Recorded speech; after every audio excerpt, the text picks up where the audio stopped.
Hello नमस्कार दोस्तों। मेरा नाम गौरव और स्वागत है आपका आरपीएससी चैनल पर। फ्रेंड्स, इस वीडियो में देखने वाले हैं भारतीय संविधान के टॉप 40 क्वेश्चंस को जो लगभग हर प्रतियोगिता एग्जाम में बार बार पूछे जाते हैं। ठीक है, तो आप इन्हें याद कर लीजिएगा। दोस्तों, आपका पहला प्रश्न, भारत की संविधान सभा के अस्थायी सभापति कौन थे? तो डॉक्टर सच्चिदानंद सिन्हा भारतीय संविधान सभा के अस्थायी अध्यक्ष थे। आपका करेक्ट आंसर हो जाएगा option number B. Next question है आपका, 11 दिसंबर 1946 को किसे संविधान सभा का स्थायी अध्यक्ष चुना गया था? स्थायी अध्यक्ष किसे चुना गया था? डॉक्टर राजेंद्र प्रसाद को। आपका करेक्ट आंसर हो जाएगा ऑप्शन नंबर सी। अगला सवाल है आपका, भारतीय संविधान सभा की प्रारूप समिति के अध्यक्ष कौन थे? तो doctor V R Ambedkar. Doctor V R Ambedkar प्रारूप समिति के अध्यक्ष थे। आपका करेक्ट आंसर हो जाएगा ऑप्शन नंबर सी। अगला सवाल है आपका, भारतीय संविधान कब अंगीकार किया गया था? तो आपका करेक्ट आंसर है ऑप्शन नंबर डी है 26 नवंबर 1949 को भारतीय संविधान अंगीकार किया गया था। नेक्स्ट क्वेश्चन है आपका, निम्नलिखित में से किस तिथि को भारतीय संविधान लागू किया गया था? तो 26 जनवरी 1950 को लागू किया गया था। आपका करेक्ट आंसर हो जाएगा ऑप्शन नंबर ए। अगला प्रश्न है आपका, भारत की संविधान सभा का संवैधानिक सलाहकार कौन था? तो आपका संवैधानिक सलाहकार सर वी एन राव थे। कौन थे? Sir V N Rao. आपका करेक्ट आंसर हो जाएगा ऑप्शन नंबर सी। अगला सवाल है आपका, संविधान के अनुच्छेद 1 में भारत को क्या कहा गया है? तो आपका करेक्ट आंसर हो जाएगा ऑप्शन नंबर डी, राज्यों का संघ कहा गया है संविधान के अनुच्छेद 1 में। Correct answer option number D. अगला सवाल है आपका, विश्व का सबसे बड़ा लिखित एवं सर्वाधिक व्यापक संविधान किस देश का है? तो आपका करेक्ट आंसर हो जाएगा भारत। भारत का संविधान है जो लिखित है, सर्वाधिक व्यापक है, विश्व का सबसे बड़ा संविधान भी है। नेक्स्ट क्वेश्चन है आपका, लिखित संविधान की अवधारणा सबसे पहले किस देश ने पेश की थी? तो आपका करेक्ट आंसर हो जाएगा France. Option number B correct answer है आपका फ्रांस। सवाल है आपका, भारतीय संविधान में शामिल नीति निर्देशक सिद्धांत किसके संविधान से लिया गया है? तो यह आयरलैंड के संविधान से लिया गया है। आपका correct answer option number D. अगला सवाल है आपका, भारतीय संविधान कैसा है?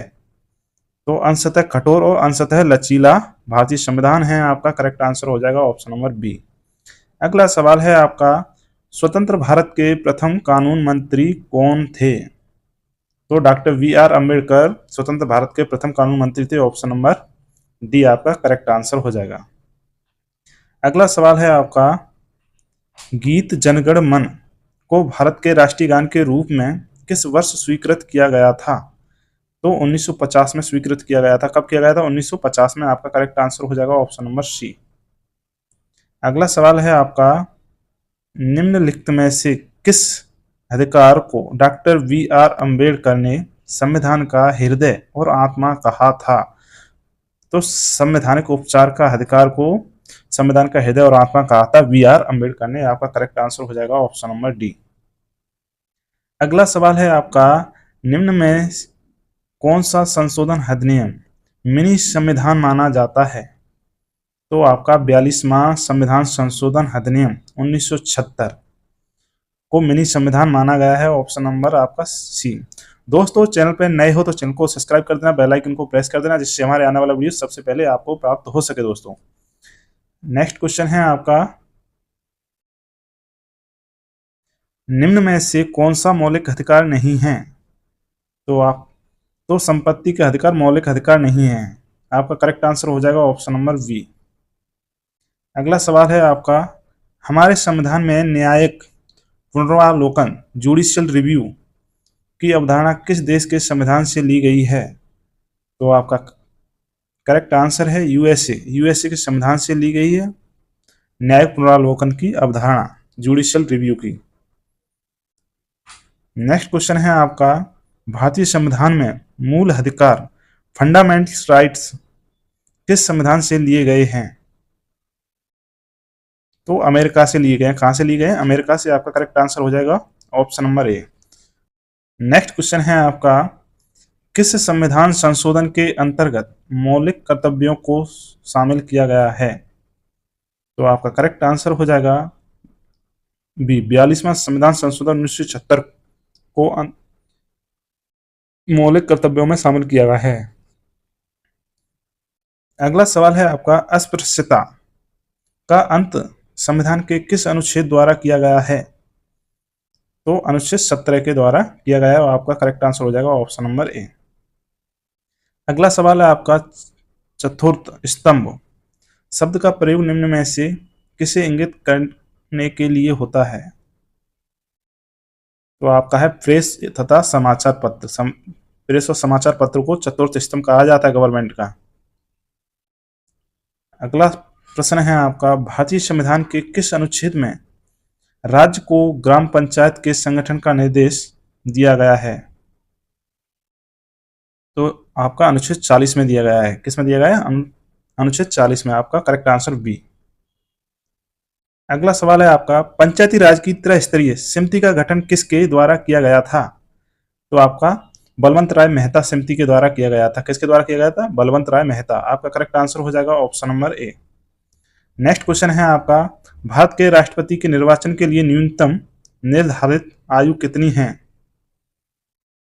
तो 35 वर्ष है न्यूनतम निर्धारित आयु। ऑप्शन नंबर डी आपका करेक्ट आंसर हो जाएगा।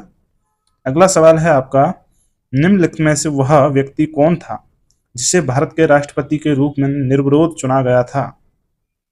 तो निर्विरोध किसे चुना गया था? डॉक्टर नीलम संजीव रेड्डी। आपका करेक्ट आंसर हो जाएगा ऑप्शन नंबर सी।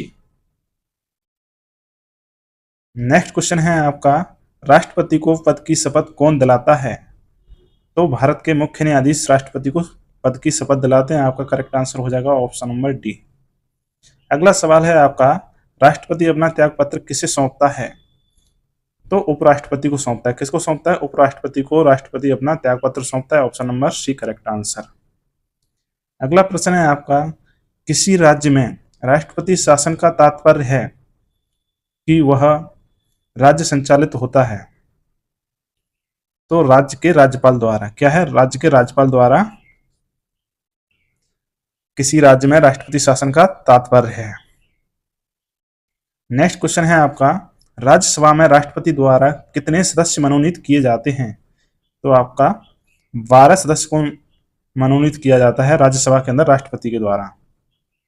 अगला प्रश्न है आपका, राज्यसभा का अध्यक्ष कौन होता है? तो उपराष्ट्रपति होता है राज्यसभा का अध्यक्ष। आपका करेक्ट आंसर हो जाएगा बी। नेक्स्ट क्वेश्चन है आपका, संसद बनती है। तो संसद बनती है उपरोक्त तीनों से बनती है, जैसे राष्ट्रपति, राज्यसभा और लोकसभा तीनों से मिलकर संसद बनती है। नेक्स्ट क्वेश्चन है आपका, संसद के 2 सत्रों के बीच की अवधि कितने माह से अधिक नहीं होनी चाहिए? तो आपका करेक्ट आंसर हो जाएगा ऑप्शन नंबर सी, 6 माह से अधिक नहीं होनी चाहिए। दोस्तों, चैनल पर नए हो तो चैनल को सब्सक्राइब कर देना, बेल आइकन को प्रेस कर देना, जिससे हमारे आने वाली वीडियो सबसे पहले आपको प्राप्त हो सके। दोस्तों, नेक्स्ट क्वेश्चन है आपका, संविधान में कितने प्रकार के आपातकालों का प्रावधान है? तो आपका करेक्ट आंसर हो जाएगा ऑप्शन नंबर सी, 3 प्रकार के आपातकालों का प्रावधान है। अगला सवाल है आपका, भारत में राष्ट्रपति अब तक कितनी बार वित्तीय आपातकाल की स्थिति की घोषणा कर चुके हैं? तो आपका करेक्ट आंसर कभी नहीं किए है। भारत के अंदर कभी भी वित्तीय आपातकाल की घोषणा नहीं हुई है अभी तक। नेक्स्ट क्वेश्चन है आपका, कोई विधेयक है या नहीं, इसका निर्णय कौन करता है? तो आपका करेक्ट आंसर हो जाएगा ऑप्शन नंबर ए, लोकसभा अध्यक्ष। कौन करता है? लोकसभा अध्यक्ष धन विधेयक है या नहीं, इसका निर्णय करता है। अगला सवाल है आपका, लोकसभा के निर्वाचन के लिए न्यूनतम आयु है? तो आपका करेक्ट आंसर है आपका 25 वर्ष।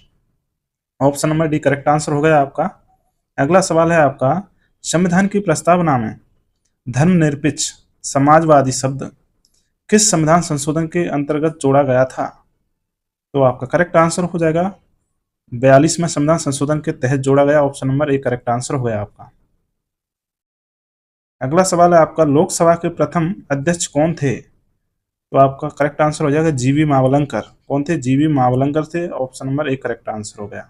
आपका नेक्स्ट क्वेश्चन है, भाषा के आधार पर गठित पहला राज्य कौन है? तो आपका करेक्ट आंसर हो जाएगा Andhra Pradesh. Andhra Pradesh option number B भाषा के आधार पर गठित पहला राज्य है। नेक्स्ट क्वेश्चन है आपका, संविधान के किस अनुच्छेद के अंतर्गत जम्मू कश्मीर को विशेष राज्य का दर्जा दिया गया है? तो वह है अनुच्छेद 370।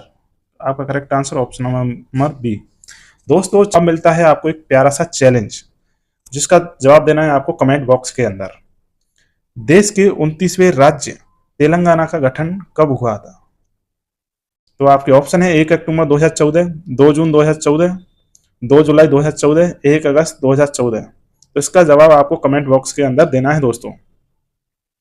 चैनल पर नए हो तो चैनल को सब्सक्राइब कर देना, बेल आइकन को प्रेस कर देना, जिससे हमारे आने वाली वीडियो सबसे पहले आपको प्राप्त हो सके दोस्तों।